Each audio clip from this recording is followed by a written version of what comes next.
Hello guys, welcome back to our channel simplified study official. तो guys, आज की video में हम पढ़ने वाले हैं मैनेजमेंट अकाउंटिंग की बुक से बीकॉम 5th सेम की चैप्टर रिस्पॉन्सिबिलिटी अकाउंटिंग। तो बेसिकली आज की वीडियो में हम ये चैप्टर एकदम कंप्लीट करेंगे। जो इंपॉर्टेंट क्वेश्चंस बनते हैं एंड ऑलरेडी एग्जाम्स में आए हुए हैं बहुत सारे डिस्कस करेंगे इस वीडियो में। एंड इस वीडियो को देखने के बाद जो आपका रिस्पॉन्सिबिलिटी अकाउंटिंग का चैप्टर है ये 100% कंप्लीट हो जाने वाला है।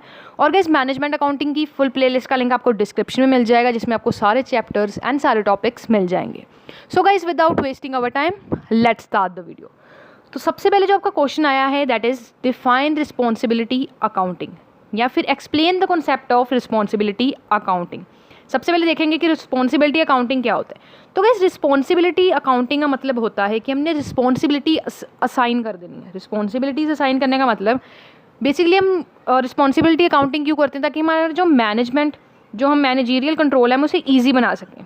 तो बेसिकली हम रिस्पॉन्सिबिलिटी अकाउंटिंग में क्या करते हैं, हम एक रिस्पॉन्सिबिलिटी सेंटर्स बना देते हैं। जैसे कॉस्ट सेंटर बना दिया, रिवेन्यू सेंटर बना दिया, प्रॉफिट सेंटर या इन्वेस्टमेंट सेंटर बना दिया।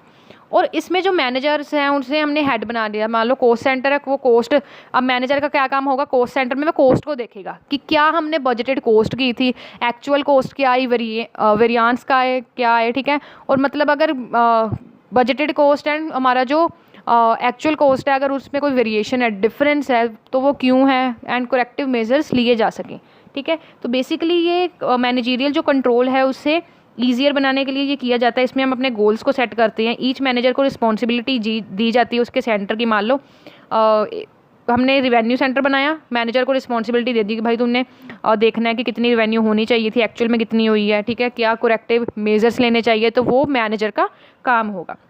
नेक्स्ट है guys, features of responsibility accounting. Responsibility accounting के क्या फीचर्स होते हैं। Number 1, it involve the creation of various responsibility center. इसमें हम क्या करते हैं, रिस्पॉन्सिबिलिटी अकाउंटिंग में डिफरेंट रिस्पॉन्सिबिलिटी सेंटर्स बनाते हैं। नेक्स्ट है, each responsibility center work under the control of person as a manager. हर रिस्पॉन्सिबिलिटी सेंटर में एक पर्सन होता है जो उसे कंट्रोल करता है, उसे हम क्या कहते हैं, मैनेजर। एंड रिस्पॉन्सिबिलिटी एक जो मैनेजर, हम उसको क्लियरली डिफाइन कर देते हैं कि ये रिस्पॉन्सिबिलिटी सेंटर है कॉस्ट का, तुमने इसे कंट्रोल करना है, इसका देखना तुम, ठीक है। नेक्स्ट है, इसमें हम कॉस्ट को देखेंगे। इसमें बेसिकली अगर मान लो कोई कॉस्ट का या रिवेन्यू सेंटर हमने बनाया, तो हम रिवेन्यू पहले ही हम सेट करके रखते हैं ना कि इतनी रिवेन्यू हमें होनी चाहिए और एक्चुअल में कितनी हुई है, क्या वेरिएंस आए हैं, ठीक है, क्या कारण है इसका, इसको कैसे ठीक करना है। बेसिकली ये रिस्पॉन्सिबिलिटी सेंटर का क्या होता है, काम होता है, ठीक है। एंड रिस्पॉन्सिबिलिटी जो सेंटर है वो प्लान करते हैं according to the need of organization. जैसी जैसी नीड्स हैं ऑर्गेनाइजेशन की, वैसे वैसे हम अपना रिस्पॉन्सिबिलिटी सेंटर उसे क्या करते हैं, प्लान करते हैं। तो गाइस, नेक्स्ट क्वेश्चन है आपका, enumerate the requirements that are necessary for effective responsibility accounting system. तो अगर आप रिस्पॉन्सिबिलिटी अकाउंटिंग सिस्टम को इफेक्टिव बनाना चाहते हो, ठीक है, तो क्या क्या आपको रिक्वायरमेंट्स हैं। नंबर 1 है, अगर आप रिस्पॉन्सिबिलिटी अकाउंटिंग सिस्टम को इंप्लीमेंट कर रहे हो अपनी ऑर्गेनाइजेशन में, तो आपके पास प्रॉपर इन्फॉर्मेशन होनी चाहिए कि कितनी कॉस्ट आ रही हैं, कितनी रिवेन्यूज़ आ रही हैं, ठीक है। क्योंकि अगर गाइज आपके पास डाटा होगा, आपके पास सारे कह सकते हो कि डाटा अवेलेबल होगा, इन्फॉर्मेशन अवेलेबल होगी, तभी आप निकाल पाओगे। आपको पता चलेगा कि बजटेड कॉस्ट कितनी थी, एक्चुअल कॉस्ट कितनी आई है, क्या वेरिएंस आए हैं, ठीक है। तो बेसिकली आपको सब कुछ पता होना चाहिए, आपके पास डाटा होना चाहिए, इन्फॉर्मेशन होनी चाहिए। उसके बाद गाइज आप अपनी ऑर्गेनाइजेशन को डिफरेंट रिस्पॉन्सिबिलिटी सेंटर्स में क्या करोगे, डिवाइड कर दोगे। जैसे कि कॉस्ट सेंटर हो गया, रिवेन्यू सेंटर हो गया, इन्वेस्टमेंट सेंटर हो गया, ठीक है। नेक्स्ट है गाइज आपका मैनेजर, जो एक मैनेजर है वो ईच रिस्पॉन्सिबिलिटी सेंटर को क्या करेगा, कंट्रोल करेगा। उसके बाद अथॉरिटी एंड रिस्पॉन्सिबिलिटी आप अपने मैनेजर को बता दोगे कि तुम्हें रिस्पॉन्सिबिलिटी सेंटर में किस चीज़ की रिस्पॉन्सिबिलिटी देखनी है, कॉस्ट की देखनी है, रिवेन्यू की देखनी है, इन्वेस्टमेंट की देखनी है, ठीक है। इसमें हम गोल्स को सेट करेंगे एंड जो मैनेजर है उसके पास रिस्पॉन्सिबिलिटी होगी कि वो क्या उसको हम रिस्पॉन्सिबिलिटी मैनेजर को पहले ही दे देंगे, तुमने क्या करना है रिस्पॉन्सिबिलिटी सेंटर्स में, ठीक है। एंड गाइज नेक्स्ट है आपका, इस रिस्पॉन्सिबिलिटी अकाउंटिंग सिस्टम में हम क्या करते हैं, रिस्पॉन्सिबिलिटी अकाउंटिंग सिस्टम सपोर्ट करता है जो सारे लेवल्स होते हैं मैनेजमेंट के, ठीक है। एंड रिस्पॉन्सिबिलिटी सेंटर से क्या होता है कि हम कॉस्ट को कंट्रोल कर सकते हैं, हम अपने बजटेड कंट्रोल कॉस्ट को एंड एक्चुअल कॉस्ट है उसे भी देख सकते हैं अच्छी तरीके से। नेक्स्ट है guys, measure regularly the performance of each responsibility center. इसमें हम रेगुलरली परफॉर्मेंस को मेजर कर सकते हैं कि क्या हमारी रिस्पॉन्सिबिलिटी सेंटर की क्या है, क्या क्या कैसे काम कर रहा है हमारा रिस्पॉन्सिबिलिटी सेंटर, कैसी परफॉर्मेंस है, उस अकॉर्डिंग हम चेंजेस कर सकते हैं, करेक्टिव एक्शंस ले सकते हैं। नेक्स्ट क्वेश्चन गाइस आपका बनता है third, define responsibility accounting, discuss various steps involve in responsibility accounting. इसमें आपको स्टेप्स बताने हैं। 2003, 6, 9, 10, 16 एंड 2017 में ये क्वेश्चन आया हुआ है, काफ़ी बार रिपीट हुआ है। तो हम इसका मीनिंग पढ़ चुके हैं रिस्पॉन्सिबिलिटी अकाउंटिंग का, तो अब हम पढ़ेंगे स्टेप्स इन रिस्पॉन्सिबिलिटी अकाउंटिंग। सबसे नंबर 1 है divide organization into various responsibility center. हमने अपनी ऑर्गेनाइजेशन को वेरियस रिस्पॉन्सिबिलिटी सेंटर्स में क्या कर देना है, डिवाइड कर देना है, ठीक है। सभी को उसके जो कौन कंट्रोल करेगा, उसे मैनेजर कंट्रोल करेगा। जैसे कॉस्ट सेंटर बना दिया, investment centre, profit centre. Set goals, next हमारा स्टेप क्या होगा, हम गोल सेट करेंगे। अब रिस्पॉन्सिबिलिटी सेंटर बन गया, हम सभी रिस्पॉन्सिबिलिटी सेंटर को कि क्या करेंगे, हम गोल सेट करेंगे। मैनेजर्स को बता देंगे जो उसे कंट्रोल कर रहा है कि तुम्हारी ये रिस्पॉन्सिबिलिटी है, तुम्हारी ये रिस्पॉन्सिबिलिटी है, ठीक है। Next define authority and responsibility. Next step क्या है, हम क्लियरली डिफाइन कर देंगे कि मैनेजर्स की क्या अथॉरिटी है या क्या रिस्पॉन्सिबिलिटी है, ठीक है। ईच मैनेजर को, हर मैनेजर को पता होना चाहिए कि क्या उसकी रिस्पॉन्सिबिलिटी है, क्या वो परफॉर्मेंस एक्सपेक्ट कर रहा है एंड उसका क्या काम है। नेक्स्ट है मेजर परफॉर्मेंस। नेक्स्ट हम अपनी रिस्पॉन्सिबिलिटी भी दे दी, अब हम क्या करेंगे, परफॉर्मेंस को मेजर करेंगे कि हमने जिस तरीके से गोल सेट किए थे क्या उस अकॉर्डिंग काम हो रहा है, ठीक है। नेक्स्ट है प्रिपरेशन ऑफ परफॉर्मेंस रिपोर्ट। उसके बाद हम एक रिपोर्ट बनाएंगे, परफॉर्मेंस रिपोर्ट बनाएंगे कि किस तरीके से हमारा काम चल रहा है। नेक्स्ट है रिपोर्टिंग, फिर हम हायर अथॉरिटी को रिपोर्ट कर देंगे। नेक्स्ट है last step taking corrective measures. अगर कोई भी फ्लक्चुएशंस आ रही है, कोई भी अच्छी तरीके से काम नहीं हो रहा है, परफॉर्मेंस अच्छी नहीं आ रही, तो हम क्या करेंगे, करेक्टिव मेजर्स करेंगे। नेक्स्ट है fourth question, what do you mean by responsibility centre. ये 2014 एंड 19 में गाइस आपको क्वेश्चन आया हुआ है। तो रिस्पॉन्सिबिलिटी सेंटर में बेसिकली एक ऑर्गेनाइजेशनल यूनिट होती है जिसे मैनेजर कंट्रोल करता है, जिसमें हम क्या करते हैं, जैसे कि responsibility centre, cost centre, revenue centre, profit centre, investment centre होते हैं। हर रिस्पॉन्सिबिलिटी सेंटर को हम क्या करते हैं, एक कह सकते हो कि हम उन्हें एक गोल दे देते हैं कि आपको ये गोल करना है, गोल सेट कर देते हैं। और ईच मैनेजर की रिस्पॉन्सिबिलिटी होती है कि वो क्या करे, जो एक्टिविटीज़ है, जो भी उसे काम दिया गया है, वो अच्छी तरीके से उसे इवेल्युएट करे एंड परफॉर्मेंस को चेक करता रहे टाइम टू टाइम। नेक्स्ट है टाइप्स ऑफ रिस्पॉन्सिबिलिटी सेंटर्स। इसी क्वेश्चन में आपको बताना है टाइप्स ऑफ रिस्पॉन्सिबिलिटी सेंटर। तो बेसिकली 4 टाइप्स के जबकि रिस्पॉन्सिबिलिटी सेंटर्स होते हैं। पहला है कॉस्ट सेंटर। कॉस्ट सेंटर में क्या है, रिस्पॉन्सिबिलिटी सेंटर जिसे हम कॉस्ट सेंटर भी कहते हैं, इसमें जो मैनेजर है वो ये देखेगा कि क्या कितनी कॉस्ट इनकर्ड हुई है। कॉस्ट सेंटर को हम एक्सपेंस सेंटर भी कहते हैं। इसमें अब हम अपनी जो स्टैंडर्ड कॉस्ट होते हैं उसे डिटरमाइन करते हैं, और सारी जो कॉस्ट होती है मैनेजर उस कॉस्ट को देखेगा कि क्या बजटेड कॉस्ट थी, एक्चुअल में क्या आई एंड क्या वेरिएंस, क्या डिफरेंसेस आए, ठीक है। नेक्स्ट है रिवेन्यू सेंटर। रिवेन्यू सेंटर में हम क्या करेंगे कि मेनली देखेंगे कि कितनी सेल्स हुई हैं, कितनी हम एक्सपेक्ट कर रहे थे इस साल सेल और कितनी हुई हैं, और क्या फ्लक्चुएशंस आई हैं। अगर सेल्स कम हुई हैं तो क्या कारण से हुई हैं और क्या करेक्टिव एक्शंस हम ले सकते हैं, वो इसमें आएगा।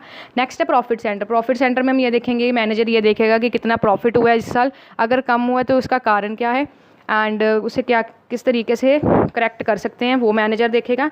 नेक्स्ट है इन्वेस्टमेंट सेंटर। इन्वेस्टमेंट सेंटर में हम ये देखेंगे कि किस जगह हमें इन्वेस्टमेंट करनी चाहिए थी, कितना रेट ऑफ रिटर्न है, अगर कम आया है तो उसका क्या कारण है, ठीक है।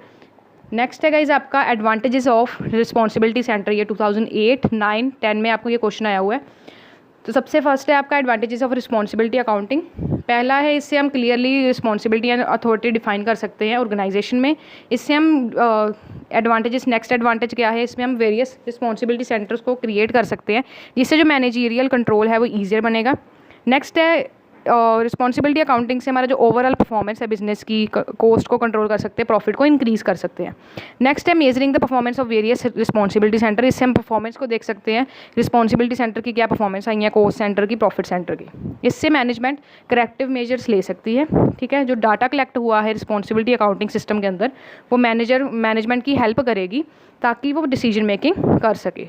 और लास्ट है इसका advantage, it help the management in achieving organization goals. ये मैनेजमेंट की हेल्प करेगी ताकि ऑर्गेनाइजेशन गोल्स को क्या कर सके, अचीव कर सके। नेक्स्ट है आपका लिमिटेशंस ऑफ रिस्पॉन्सिबिलिटी अकाउंटिंग। क्या लिमिटेशन है, अब रिस्पॉन्सिबिलिटी अकाउंटिंग करोगे, बहुत सारा आपको डाटा चाहिए, तो ये ईजी टास्क तो बिल्कुल नहीं है। उसके बाद आपको क्या करना है, एक सिंपल टूल है मैनेजमेंट का, बट ये कभी भी मैनेजमेंट को सब्सिट्यूट नहीं कर सकता है। नेक्स्ट है it is difficult to fix responsibility. काफ़ी ज़्यादा डिफ़िकल्ट है मैनेजर्स की जो या पर्सन की रिस्पॉन्सिबिलिटी को फिक्स करना। अगर हम उसको देखेंगे नहीं उसकी क्वालिफिकेशन के अकॉर्डिंग, उसकी नीड्स के अकॉर्डिंग या फिर ऑर्गेनाइजेशन की नीड्स के अकॉर्डिंग, हम रिस्पॉन्सिबिलिटी को फिक्स करना ईजी नहीं है, ठीक है। नेक्स्ट है आपका question, responsibility accounting is an important device for control discuss. Responsibility accounting काफ़ी ज़्यादा इंपॉर्टेंट डिवाइस है, कंट्रोल क्यों, ठीक है। तो बेसिकली जो मेन फंक्शन है मैनेजमेंट अकाउंटिंग का वो यही होता है कि हम मैनेजरियल जो कंट्रोल है उसे अच्छी तरीके से ईजियर मैनेजरियल कंट्रोल हो वहाँ पे, ठीक है, वेरियस डिवाइसेस हम यूज़ करते हैं मैनेजमेंट में ताकि हमारी जो परफॉर्मेंस है वो अच्छी तरीके से आए। तो रिस्पॉन्सिबिलिटी अकाउंटिंग भी बिल्कुल ऐसे तरीके का कह सकते हो कि आप इम्पोर्टेंट टूल है जिससे हम अपनी मैनेजमेंट को क्या कर सकते हैं, मैनेजरियल जो कंट्रोल है उसे ईजिली टेकन कर सकते हैं। ठीक है, रिस्पॉन्सिबिलिटी अकाउंटिंग एक ऐसा सिस्टम है मैनेजमेंट अकाउंटिंग का जिसमें हम डिफरेंट रिस्पॉन्सिबिलिटी सेंटर्स बनाते हैं, कॉस्ट सेंटर, प्रॉफिट सेंटर, जो मैंने आपको मीनिंग बताया ना वो सारा आपको इस क्वेश्चन में लिख देना है। नेक्स्ट है the aim of responsibility center accounting is not to place blame. Instead, it is to evaluate performance and provide feedback so that future operations can be improved. अब जो हमारा रिस्पॉन्सिबिलिटी सेंटर है, हम किसी को भी ब्लेम नहीं करेंगे, बस उससे हम क्या करेंगे, परफॉर्मेंस हमारी होगी एंड फीडबैक मिलेगी ताकि हम फ्यूचर जो ऑपरेशन है उसे अच्छे तरीके से कर सकें। इस स्टेटमेंट को हमें डिस्कस करना है। बेसिकली आप इसमें बता दोगे जो रिस्पॉन्सिबिलिटी सेंटर है उसका जो एम है कि इससे परफॉर्मेंस इवेल्यूएट हो, आप फीडबैक प्रोवाइड कर सको अपनी मैनेजमेंट को ताकि आप डिसीजंस ले सको।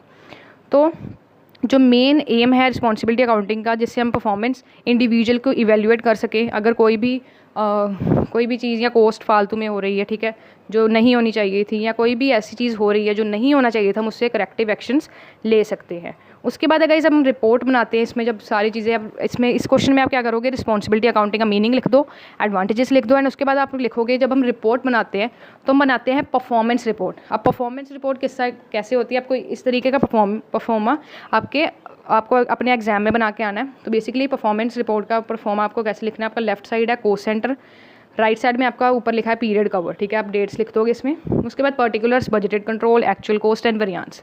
कंट्रोलेबल कॉस्ट में आप क्या लिखोगे, मान लो बजटेड कॉस्ट आपने सोची थी कि 10,000 की बजटेड कॉस्ट होगी, बट एक्चुअल में 11,000 की कॉस्ट हो गई, तो वेरिएंस कितना है, 1,000 का। ठीक है, इससे देखोगे कि क्यों आया, क्या क्या मेजर्स टेकन लोगे, ठीक है, करेक्टिव एक्शंस लोगे। उसके बाद आपका टोटल निकालोगे कंट्रोलेबल कॉस्ट का। उसके बाद अनकंट्रोलेबल कॉस्ट वो लिखोगे, उसका budgeted cost, actual cost and variance देखोगे, फिर टोटल निकालोगे, फिर एंड में गाइस आपका क्या आएगा, टोटल कॉस्ट आ जाएगा। ठीक है, कितनी आपकी टोटल कॉस्ट आई वो आ जाएगा। उसके बाद आप left side date and signature आपके होंगे बॉटम पे। ठीक है, उसके बाद टू प्रोवाइड फीडबैक आप लिख सकते हो कि अनदर जो ऑब्जेक्टिव है रिस्पॉन्सिबिलिटी अकाउंटिंग का, कि आप क्या कर सके, फीडबैक प्रोवाइड कर सको अपनी ऑर्गेनाइजेशन को, ताकि जो फ्यूचर ऑपरेशंस हैं उसे आप इम्प्रूव कर सको, एंड जो मैनेजमेंट के डिसीजंस हैं उसे अच्छे तरीके से आप डिसीजंस ले सको ताकि आपको मैक्सिमाइज प्रॉफिट हो एंड जो कॉस्ट है आपकी रिड्यूस हो। तो गाइस ये था आपका चैप्टर रिस्पॉन्सिबिलिटी अकाउंटिंग, जिसमें जो सारे क्वेश्चंस हैं पिछले साल के जो भी एग्जाम्स में आए हुए हैं वो हमने आज की वीडियो में कवर किए। तो वीडियो में मैंने आपको नोट्स भी दिए, आप इसका स्क्रीनशॉट खींच के ये सारे एक बार रेडी कर सकते हैं। और गाइस मैनेजमेंट अकाउंटिंग की, इनकम टैक्स की, production and operational management, operational research, साथ ही साथ बीकॉम 5th सेम या बीकॉम के सारे सब्जेक्ट्स के आपको लिंक डिस्क्रिप्शन में मिल जाएगा। सो आज की वीडियो में इतना ही। Meet you soon in the next video with the next topic. Thanks for watching this video guys, and don't forget to like, subscribe and share my channel for more videos like this, and also check the link of playlist in the description box now.